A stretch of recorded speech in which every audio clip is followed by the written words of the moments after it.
সুলাইমান পয়গম্বরের পক্ষ থেকে আল্লাহর নামে চিঠি লিখলাম, আল্লাহ তাআলা আলাইয়া ওয়া আতুনি মুসলিমিন। এ বিলকিস, বাহাদুরি করবা না, অস্ত্রের বাহাদুরি দেখাইবা না। চিঠি পাওয়ার সাথে সাথে দেরি করবা না, সাথে সাথে তোমার দলবল নিয়ে মুসলমান হয়ে আমার নিকট চলে আসো। উদ্ভুত পাখি এই চিঠি নিয়ে বিলকিসের কুলের মধ্যে ফেলে দিলাম। সাথে সাথে বিলকিস রানী মন্তব্য করেছিল, কালাত ইয়া আইয়ুহাল মালাউ ইন্নী উলকিয়া ইলাইয়া কিতাবুন কারীম। এই আমার মন্ত্রী পরিষদ, এই মাত্র আমার কাছে একটা চিঠি আসছে। চিঠির আকৃতি দেখে মনে হয় রে চিঠিটা কোনো একজন সম্মানিত ব্যক্তির চিঠি। কিতাবুনের সিফাত আনছে কারীম, চিঠির সিফাত কারীম, অত্যন্ত সম্মানজনক চিঠি। বুঝার বিষয় হলো, শিক্ষণীয় বিষয় হলো, বিলকিস একজন সূর্য পূজক, সূর্যের পূজা করে। ওয়াজাদতুহা ওয়া কওমাহা ইয়াসজুদুনা লিশ-শামসি মিন দুনিল্লাহ। আল্লাহ ব্যতীত সূর্যের পূজা করে, কিন্তু পয়গম্বরের চিঠিকে সম্মান করেছে, পয়গম্বরের চিঠিকে তাজিম করেছে। আসমানের মালিক ডাক দেয়া কয়, বিলকিস রে, আমার পয়গম্বরের চিঠিকে সম্মান করেছ, আমি আল্লাহ আসমান থেকে তোমার ঈমানের ফয়সালা করে দিলাম। উহিব্বুস সালিহিনা ওয়া লাস্তু মিনহুম লাআল্লাল্লাহা ইয়ারযুকুনি সালাহা। কবি ডাক দিয়া বলেন, আমি নেককার নয়, আমি দিনদার নয়, আমি আল্লাহওয়ালা নয়, কিন্তু কোনাবাড়ি ওলামাদেরকে আমি বড় ভালোবাসি, মহব্বত করি, আলিম ওলামাদেরকে শ্রদ্ধা করি, তাজিম করি। কারণ আল্লাহ যেদিন তাদেরকে জান্নাতে দিবে, আমিও তাদের সঙ্গে যেন জান্নাতের মেহমান হতে পারি। দুনিয়ার জমিনে কোন উপরস্থ কর্মকর্তা আসে, মন্ত্রী, এমপি, প্রধানমন্ত্রী, যখন কোনো আয়োজন হয়, তার সঙ্গে পিছনে পিছনে কিছু লোক ঢুকে কিনা দেখছেন? রেস্ট হাউসে ঢুকে তখন গেটম্যান যারা পাহারাদার, মন্ত্রী যাবে, তখন ওরা ধাক্কা দেওয়া যায় আর আমরা মন্ত্রীর লোক, কথা বলে না, বলে আর দেরি করে না, ঢুকে যায়। ঠিক তদ্রূপ যারা ওলামাদেরকে ভালোবাসবে, নায়েবে রাসূলদেরকে ভালোবাসবে, মহব্বত করবে, যেদিন আল্লাহ তাদেরকে জান্নাতে দিবে, আমরাও তাদের সঙ্গে জান্নাতে ঢুকে যাব। ফেরেশতা যতই বাধা দিবে, আমরা বলবো আমরা কোনাবাড়ি ওলামাদের ভক্ত। কথা বলেন ঠিক কেন? আল্লাহ তাআলা তো ওসিলা তালাশ করে, ঠিক না? আর হারাম বিলকিস যখন বললেন, ইন্নী উলকিয়া ইলাইয়া কিতাবুন কারীম, বড় সম্মানজনক একটা চিঠি আসছে।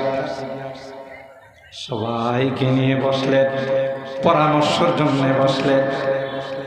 জিজ্ঞাসা করলেন যে তিনি তো বলছেন যদি মঙ্গল চায় তাইলে দ্রুত গতিতে মুসলমান হয়ে চলে যাওয়ার জন্য কি করা? বলতে দেরি হয়, প্রতিরক্ষা মন্ত্রী দাঁড়াইতে দেরি হয় না। প্রতিরক্ষা মন্ত্রী দাঁড়ায় বলে, কালু নাহনু উলু কুওয়াতিন ওয়া উলু বাসিন শাদীদ ওয়াল আমরু ইলাইকি ফানজুরি মাযা তা'মুরিন। রানী, এই মোল্লার চিঠি পাই, আপনি মনে ঘাবড়াই গেছে, আপনার কথাবার্তার দ্বারা বোঝা যায় একটা কাঠমোল্লা। কাঠমোল্লা বোঝেন তো?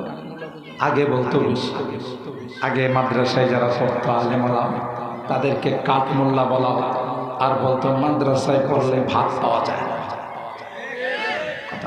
বাংলাদেশ স্বাধীন হওয়ার পর যত ডাকাতি হয়, যত চুরি হয়, যত চাঁদাবাজি হয়, যা কিছু একটা তো কোনো আলেম জড়িত না। কথা বলেন ঠিক কি? পেটের ক্ষুধায়, অভাবের কারণে রাস্তায় ডাকাতি করছে, কলম দিয়া ডাকাতি করছে, দুর্নীতি করছে, চাঁদাবাজি করছে, ইতিহাস তালাশ করলে একজন আলেমকে পাওয়া যায়। তাইলে যে বলল যে মাদ্রাসায় বললে ভাত পাওয়া যায় না, এ কথাটা একেবারে মিথ্যা নয়, বাস্তব। এটা আমরা এখন হারে হারে টের পাচ্ছি। কথা কয় না। এক নম্বর হলো, যখনই কোনো দাওয়াতে আমরা যাই, সাহেবে দাওয়াত যিনি দাওয়াত দিয়েছেন উনি বাজার থেকে দামি পোলার চাউলটা কিনে নিয়ে আসে। কথা কয় না। সামনে পোলার চাউল আমাদের সামনে দিয়া কই, হুজুর এই মোটা চাউল আপনারে খাওয়াবো, এই জন্য হুজুর পোলার চাউলটা 1 চামচ নেন। তখন মনে পড়ে, ওরা তো ঠিকই বলছিল, মাদ্রাসায় বললে ভাত পাওয়া যায় না, শুধু পোলাও পাওয়া যায়। কথা কয় না। এরপরে যদি আপনি অনুরোধ করেন যে ভাই পোলাওর মধ্যে তেল দিয়ে পাকাইছেন, গ্যাস্ট্রিকের একটু প্রবলেম আছে, হুজুর ঠিক আছে, তাহলে পোলাও দিয়ে আপনাকে কষ্ট দেব না। হ্যাঁ, নিজের হাতে চামচ দিয়ে ভাত দিয়ে, এরপরে 18-20 আইটেমের তরকারি একটু একটু করে দিলে এই ভাত আর খুঁজে পাওয়া যাবে না। তখন আমার মনে পড়ে, হয়তো ঠিকই বলছিল, মাদ্রাসায় বললে ভাত তালাশ করে পাওয়া যায় না, শুধু তরকারি আর তরকারি পাওয়া যায়। কথা কি ঠিক বললাম না ঠিক বললাম? মনে রাখেন, মাদ্রাসায় পড়ায় মসজিদে ইমামতি করে মুয়াজ্জিনি করে 5-10 হাজার টাকা যাই বেতন পায়, আসমান থেকে সরাসরি তার উপরে বরকত নাযিল হয়। ম্যাডামে 2 লাখ টাকার চাকরি, সাহেবে 2 লাখ। দুইজনে অফিস থেকে যখন বাসায় ফিরে 1 ঘন্টার মতো কিলাকিলির অনুষ্ঠান চলে। কথা কয় না। কিলাকিলির অনুষ্ঠান চলে। ম্যাডামে বলে, তোমার আজকে দেরি হলো কেন? কই রাস্তায় যানজট ছিল। বুঝি তো কিসের যানজট, এই কিন্তু শুরু হয়ে গেল। মানে যানজট মানে আরেকজনের কাছে তুমি ফিল্ডিং মারতে গেছো। ম্যাডামের দেরি হলে সাহেবে বলে, তোমার আজকে দেরি হলো কেন? বললো না, এত বড় জ্যাম লাগছিল। কি পুরুষের জ্যাম না গাড়ির জ্যাম? এই এক কথা 2 কথা হতে হতে বাসার মধ্যে দুইজনের কমপক্ষে আধা ঘন্টা হলো কিলাকিলির গল্প। বেতন পাই 2 লক্ষ টাকা করে। শান্তি আছে? কথা কয় না। কোনো শান্তি নাই। দুইজনে কিলাকিলি করে, দুইজনের 2 খাটে শুয়ে থাকে, একটাও পাকায় না, একটাও খায় না। এটার নাম শান্তি বলেন? আর উলামায়ে কেরাম 5,000 টাকা বেতন পায়, 10,000 টাকা বেতন পায়। বুঝার জন্য বলছি, মাদ্রাসায় 24 ঘন্টা পড়ে থাকে। আপনাদের সন্তানদেরকে কোরআন শেখা, ইসলাম শেখা, দ্বীন শেখা। এই বেতনটা নিয়ে ঘরের মধ্যে বাজার সদাই করে দস্তরখান বিছায়া স্বামী স্ত্রী বাল বাচ্চা মা বাবা সবাইকে নিয়ে একসঙ্গে খায় আর আরামে ঘুমায়। কথা বলেন ঠিক কিনা? তো মোহতারাম হাজির, যখনই মন্ত্রী পরিষদের কাছে তিনি কথা ব্যক্ত করলেন, প্রতিরক্ষা মন্ত্রী জ্বলে উঠলেন। নাহনু উলু কুওয়াতি ওয়া উলু বাসিন শাদীদ। আমাদের কাছে আছে অগ্নিয়াস্ত্র, আমাদের কাছে আছে পারমাণবিক। আপনি মোল্লা চিঠি পায় নরম হয়ে গেছে। দেখে বিলকিস রানী কত বুদ্ধিমতী, বুদ্ধিমাত্রা তার আছে। দেখো আলেম বেশ কম আছে, কিছু আছে দরবারি, কিছু আছে দরকারি। যারা দরবারি এরা ব্যাগের মধ্যে জান্নাতের টিকিট লয়ে লয়া ঘুরে। নতুন করে দেশ স্বাধীন হওয়ার পর অনেকে ওনারে তালাশ করছে যে আমার একটা জান্নাতের টিকিট দেন। আরে বাটি চালান দিয়েও পাওয়া যায় না। কথা কয় না। বুঝা গেল? সবাইকে এক পাল্লায় মাপলে চলবে না। জান যাইতে পারে, সব কিছু হুমকি ধমকি আসতে পারে। বাতিলের সামনে যারা মাথা নত করে না, এরা উলামায়ে দেওবন্দ, উলামায়ে হাক্কানি রব্বানি, জান দিতে পারে, কোনোদিন কাহার কাছে মাথা নত করে না। কারণ আমরা সৈয়দুত তায়েফা হাজী ইমদাদুল্লাহ মুহাজির মক্কি রহমাতুল্লাহ আলাইহির রুহানি সন্তান, ফকিহুন নফস হযরত রশিদ আহমদ গঙ্গুহি রহমাতুল্লাহ আলাইহির রুহানি সন্তান। আমরা হাকিমুল উম্মত মুজাদ্দিদ মিল্লাত শাহ আশরাফ আলী থানভী রাহমাতুল্লাহ আলাইহির রুহানি সন্তান, শেখুল আরব ওয়াল আজম আওলাদে রাসূল হযরত হুসাইন আহমদ মাদানী রাহমাতুল্লাহ আলাইহির রুহানি সন্তান। তারা কোনো বাতিলকে কোনোদিন পরোয়া করে না, আমরা তাদেরই সঙ্গে কথা বলেন ঠিক না? ইমদাদ রশিদ আশরাফ কা ये कुल्ज़ुम इल्फा फैलेगा। হাজী ইমদাদুল্লাহ মুহাজির মক্কি রহমতুল্লাহ আমাদের এই তারানায় দেওবন্দের এই অংশের মধ্যে তাদেরই যে উত্তরসূরি সে কথা এখানে উল্লেখ করা হয়।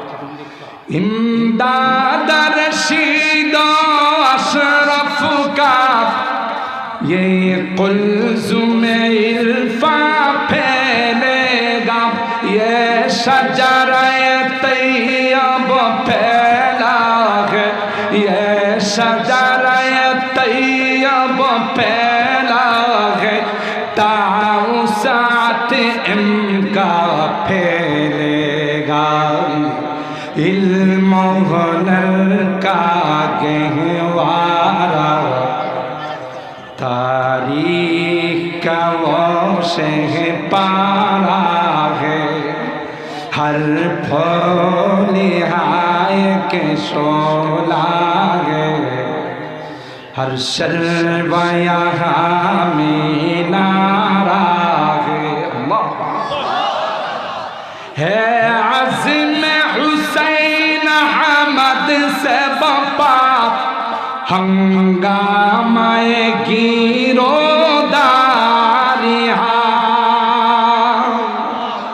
हजरत हुसैन আহমদ মাদানীর যে সংকল্প ছিল, তার যে আজমত ছিল, তিনি চেয়েছিলেন ভারত পাকিস্তান বাংলাদেশ সব একসঙ্গে থাকবে। একটা সময় আসবে যারা আজকে আমাদেরকে নিয়ে চিনিমিনি খেলে বর্ডারে 20-30 জনকে হত্যা না করলে তাদের শান্তি লাগে না। হযরত মাদানী বলেছিলেন একটা সময় আসবে আমাদের ফুৎকারে উড়ে যাবে। কথা বলেন ঠিক কিনা? এটা ছিল হযরত হুসাইন আহমদ মাদানী রাহমাতুল্লাহ আলাইহি থিওরি। হে আজম হুসাইন আহমদ সে বাপা हंगामाए गिरोदारिया, शाखों की लचक बन जाती है, शाखों की लचक बन जाती है, बातिल के लिए तलवारिया, इल्म हुनर का गहवारा, तारीख का वो शहपारा है, हर फौलिहाय के शोला है, हर शर्वा यहाँ में नारा है। देखते होबे আমাদের গোড়া অনেক মজবুত। কথা বলেন ঠিক কিনা? আমরা যে সকল প্রতিষ্ঠান থেকে শিক্ষা অর্জন করেছি এটি কোনো দুনিয়ার সাধারণ মানুষের হাতে ভিত্তি স্থাপন করা নয়। সরকারি দু আলম নবী সরাসরি তার লাঠি মোবারক দিয়ে ভিত্তি স্থাপন করেছে। ঠিক কিনা বলে? সমস্ত মাদারিস সম্পর্ক হলো দেওবন্দ মাদ্রাসার। কথা বলেন ঠিক? আর দেওবন্দ মাদ্রাসার ভিত্তি সরকারি দু আলম রহমতে আলম হযরত মুহাম্মদুর রাসূলুল্লাহ সাল্লাল্লাহু তাআলা আলাইহি ওয়াসাল্লাম নিজের লাঠি মোবারক দিয়ে তার ভিত্তি রেখে গেছেন। কথা বলেন ঠিক? তুচ্ছ তাচ্ছিল্য করে মৌলবাদ, জঙ্গিবাদ, সন্ত্রাস বলে কি মাদ্রাসাগুলো বন্ধ করে দেওয়া যাবে? এটা কি তুমি রানা প্লাজা পাইছ? তখনকার স্বরাষ্ট্রমন্ত্রী ছিল একটা মগা চৌধুরী। কি নাম ছিল? মগা চৌধুরী। এই মগা চৌধুরী তখন বলেছিল সাংবাদিকদেরকে যখন জিজ্ঞাসা করছিল রানা প্লাজা যে ধসলো কারণ কি কয়েন না, কয়েকটা ফোলাবেন এসে ধাক্কা মারছে বলে গেছে। কথা কার না? তুমি কি মনে করছো কওমি মাদ্রাসা ধাক্কা দিয়ে ফালাই দিবা আর এই কথা বলবা যে ঘর মটকাই দিবা? এই নাদা ঘাড় মটকানোর গোষ্ঠী আমরা না। আল্লাহর হাবিবকে যখন গারে সাওরের মধ্যে আবু জাহেলের গোষ্ঠী ধরতে গিয়েছিল, আল্লাহ বলছিলেন যদি নিচের দিকে তাকাবে ঘাড়টা মর মর করে মটকায় দিব। কথা বলেন ঠিক কিনা? আমরা কি ঘাড় মটকানোর গোষ্ঠী? এখন তোরা কোথায় যারা বলছিলে ঘাড় মটকায় দিবে? তোদেরকে তো বাটি চালান দিয়ে পাওয়া যাবে না, লাট মেরে পাওয়া যাবে না। কথা বলেন ঠিক কিনা? এগুলো বলার কারণে কি মাদ্রাসা আর উলামায়ে কেরামের সংখ্যা কমছে না বাড়ছে? মাদ্রাসা আছে না নাই? উলামায়ে কেরাম আছে না নাই? আরে আরে তোমরা কখনো আলেমদেরকে স্বাধীনতা বিরোধী বলে গালি দিয়েছো? কথা বলেন ঠিক কিনা? তোমরা কখনো আলেমদেরকে মুক্তিযোদ্ধা বিরোধী বলে গালি দিয়েছো? তোমরা ইতিহাস পড়ো, এই স্বাধীনতার গাছের গোড়ায় যাদের রক্ত ঢালা হয়েছে এরা আর কেউ না, এরা আমাদের আকা বেড়ে দেওয়া। কথা বলেন ঠিক কিনা? এদের রক্ত যদি স্বাধীনতার গাছের গোড়ায় দেওয়া না হতো তাহলে পাকিস্তান স্বাধীন হতো না, পাকিস্তান ভারত উপমহাদেশ স্বাধীন হতো না, ভারত উপমহাদেশ স্বাধীন না হলে পাকিস্তান হতো না, পাকিস্তান না হলে পূর্ব পাকিস্তান পশ্চিম পাকিস্তান হতো না। কথা বলেন ঠিক কিনা? কাদেরকে স্বাধীনতা বিরোধী বলে? বিপদ আসলে তো আকাশে মেঘ দেখলে তোমরা উড়াল দিয়ে চলে যাও, কিন্তু আমরা এদেশে জন্ম নিয়েছি। মানুষের বিপদের সময় সবার আগে যারা মানুষের পাশে দাঁড়ায় তারা হক্কানি রব্বানি উলামায়ে কেরাম। করোনার সময় ওলামারা কি উড়াল দিয়ে চলে গেছে? গ্লাসের ভিতরে ঢুকছে, প্যাকেটের ভিতরে ঢুকছে, হ্যান্ড গ্লাভস লাগাইছে, মাস্ক লাগাইছে 5টা। ওলামায়ে কেরাম অলিতে গুলিতে ঘোরাফেরা করছে, অ্যাম্বুলেন্স নিয়ে গেছে আর বলছে কেউ করোনায় আক্রান্ত থাকলে আপনাদের সেবা দেওয়ার জন্য আমরা আসছি, করোনায় কেউ মারা গেলে তার দাফন কাফনের ব্যবস্থা করার জন্য আমরা। কথা বলেন ঠিক কিনা? ও ওলামাদেরকে মনে করছে যে তুচ্ছ তাচ্ছিল্য করলে এদেরকে জেলখানায় ঢুকাইলে এরা যখন জেলখানায় যায় তখন ইমানি শক্তি নিয়ে বের হয়। কথা বলেন ঠিক কিনা? এরা ইমানি জাসমানি বের হয়, কারণ এরা নায়েবে রাসূল। আল্লাহ এদেরকে যে রুহানি শক্তি দিয়েছে এই রুহানি শক্তি তোমাদের মধ্যে নাই। হযরত মুফতি আমিনী রহমতুল্লাহ আলাইহি, আল্লাহ হযরতকে গরিবকে রহমত করুন, আমিন বলেন। হযরতের কবরকে আল্লাহ তাআলা জান্নাতুল ফিরদাউসের আলা মাকাম নসিব করুন, আমিন বলেন। হযরত বাংলার সিংহ মানব ছিলেন। কথা বলেন ঠিক কিনা? কোনো বাতিল কিছু করার আগে দেখতো যে আমিনী কোথায়, হুঙ্কার দিতে। তিনি বলতেন মিয়া সাহেব টুপির নিচে কিন্তু বারুদ আছে। কথা বলেন কি অর্থ জানে? 2টা হাত তুলে যখন মালিকের কাছে আমরা বলবো তোমার অস্ত্র মস্ত্র সব অকিজু হয়ে যাবে, তোমার পাপ লেস হয়ে যাবে, জিরো হয়ে যাবে। কথা বলেন ঠিক কিনা? দুর্বল মানে ক্বালু নাহনু উলু কুওয়াতিন ওয়া উলু বাসিন শাদীদ ওয়াল আমরু ইলাইহি ফানজুরি মাযা তা'মুরি। বিলকিস বললেন না না, আমি পরীক্ষা করে নেব এই যে মৌলবি চিঠি পাঠাইছে খাঁটি না দরবারি। সুবহানাল্লাহ। যদি খাঁটি মৌলবি হয় গোটা বিশ্ব তার মোকাবেলা করতে পারবে না। সুবহানাল্লাহ। ওয়া ইন্নী মুরসিলাতুন ইলাইহিম বিহাদিয়াতিন ফানাযিরাতুম বিমা ইয়ারজিউল মুরসালুন। পরীক্ষা করার জন্য দামি দামি গিফট পাঠাইলেন, দামি দামি হাদিয়া পাঠাইলেন। সবচেয়ে সেরা হাদিয়াগুলো দিয়ে একটা অব্দ কি সুলাইমান পয়গম্বরের কাছে পাঠায়।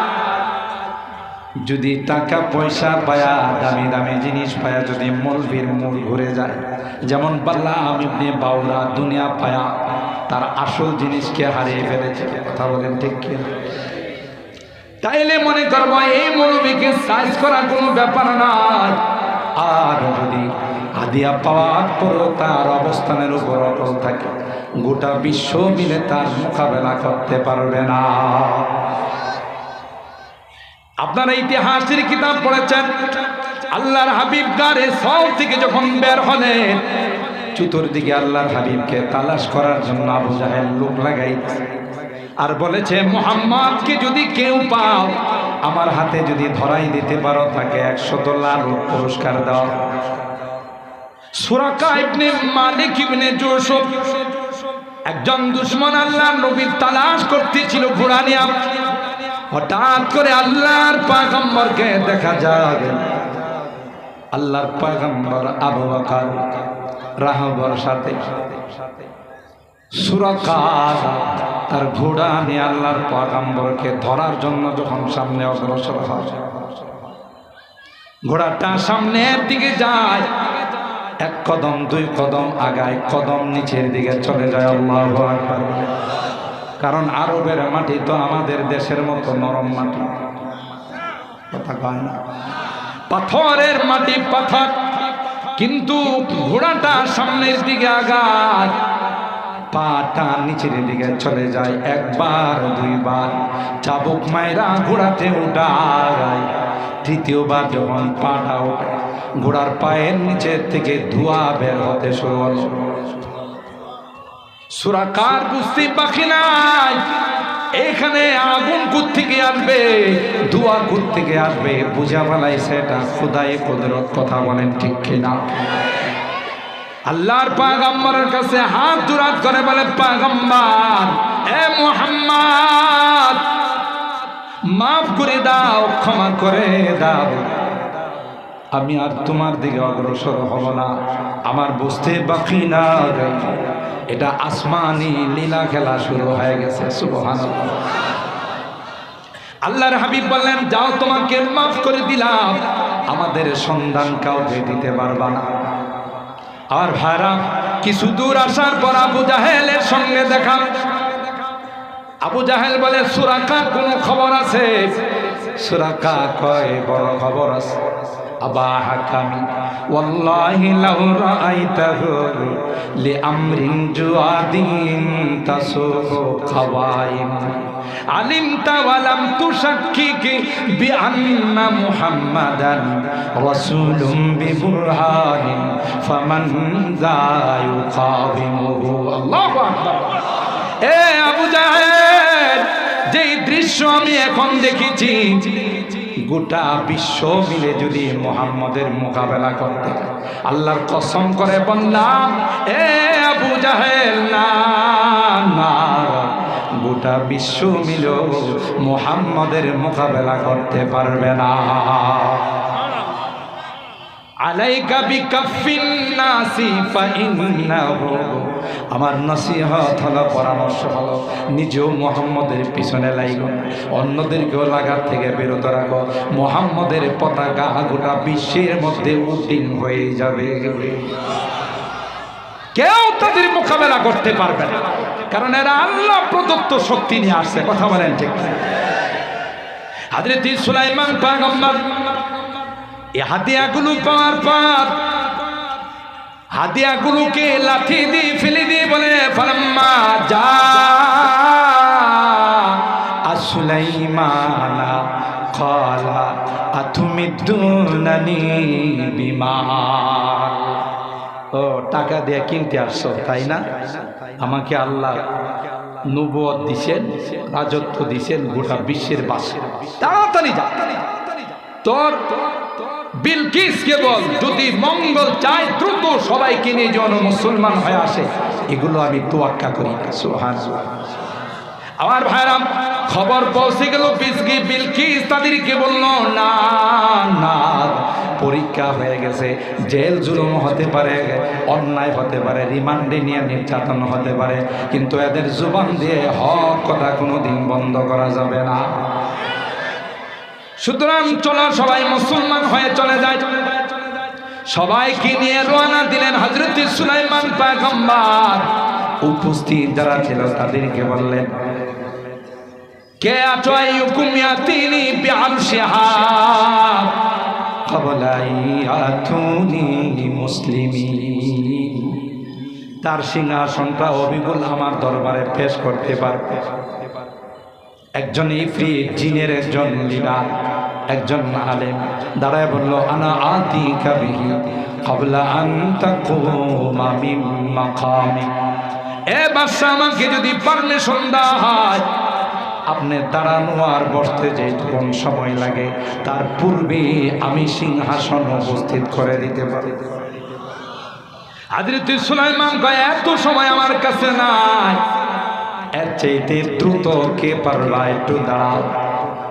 কোনাবাড়ি ওলামা পরিষদের সভাপতি সেক্রেটারি দাঁড়ায় কয়, ও পয়গম্বর, আসমানি কিতাবের ইলম সিনার মধ্যে আছে, দুর্বল নয়। আপনি যদি অর্ডার করেন গোটা সিংহাসন অবিকল যেভাবে আছে সেইভাবে আপনার আদালতে আপনার দরবারে পেশ করে দিব। সময় নিব মাত্র চোখের পলক মারতে, চোখের পলক মারতে যে পরিমাণ সময় লাগে তার আগে আমি পৌঁছাই দিব। কি বুঝলেন? ওলামায়ে কেরাম কি দুর্বল? কথা কয় না। قال الذي عنده علم من الكتاب أنا آتيك به قبل أن يرتد إليك طرفك। এর আগে পৌঁছে দিতে পারবো, কারণ সিনার মধ্যে ইলমে ওহী ধারণ করেছি, ইলমে ওহীকে হিফাজত করেছি। আল্লাহ প্রদত্ত শক্তি আমার রূহের মধ্যে আছে। সুবহানাল্লাহ। কিন্তু ওলামায়ে কেরাম নাইবে রাসূল আল্লাহর হাবিব যেমন ইদফা বিল্লাতি হি আহসান সালমান কাতাআকা ওয়াফু আম্মান যালামাকা ওয়া আহসিন ইলা মান আসা ইলাইক, এই চরিত্রের মহান চরিত্রের মালিক, তাই তাদেরকে দুর্বল মনে করার কোনো অবকাশ নাই। মুহতারাম হাজরিন, আমার আলোচনার সারাংশ এইটুকুই। আজকে যে ওলামায়ে কেরাম আপনাদের এলাকায় আপনাদের জন্য নিয়ামত, কেউ কোনো মসজিদের খতিব, কেউ ইমাম, কেউ মুহতামিম, বিভিন্ন পোস্টের মধ্যে ওলামায়ে কেরাম আছেন। এই ওলামায়ে কেরামদের রাহনুমাইতে, ওলামায়ে কেরামের কথা শুনে আমরা চলার চেষ্টা করব। দুনিয়াতেও লাভ, পরকালেও লাভ। কথা বলেন ঠিক কিনা? হাত তুলেন, হাত তুলেন। লিল্লাহে তাকবীর, লিল্লাহে তাকবীর। হাত নামান। আল্লাহ আমাদের হাতগুলোকে কবুল করুন। আজীবন ওলামায়ে কেরামদের মহব্বত আর ভালোবাসা দিই, ওলামায়ে কেরামদের পরামর্শ নিয়ে আমাদেরকে চলার তৌফিক দান। আল্লাহ পাক আজকের এই মাজমাকে কবুল করেন। এই মাজমাতে আগামীকালও যারা আসবেন সকলকে আল্লাহ কবুল করেন। কিয়ামতের ময়দানে আমাদের জন্য নাজাতের ওসিলা বানিয়ে দেন। আমিন। ওয়া আখিরু দাওয়ানা আলহামদুলিল্লাহি রাব্বিল আলামিন।